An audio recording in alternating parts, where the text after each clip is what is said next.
having regard to the fact that the accused is not a flight risk, neither because he is not a flight risk, and that the accused does not show a propensity to commit violence.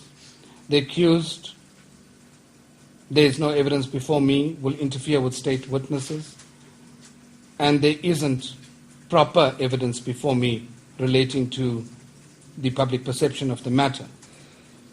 And having regard to the totality of the evidence before me against the factors that need to be established before the accused may be denied bail, I find that the very non-establishment of those factors set out in section 64A to E, together with the fact that the accused has, in this instance, offered a version under oath at a very early stage, and I do not attach any weight to the investigating officer's concessions with regard to the defense version. But the fact remains, ordinarily, one gets flimsy affidavits merely saying, I deny the allegations, I will not flee.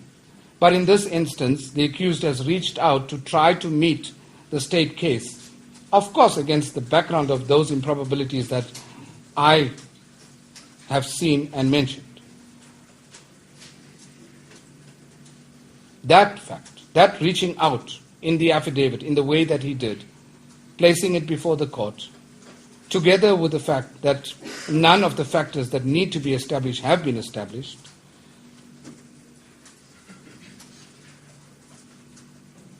I come to the conclusion that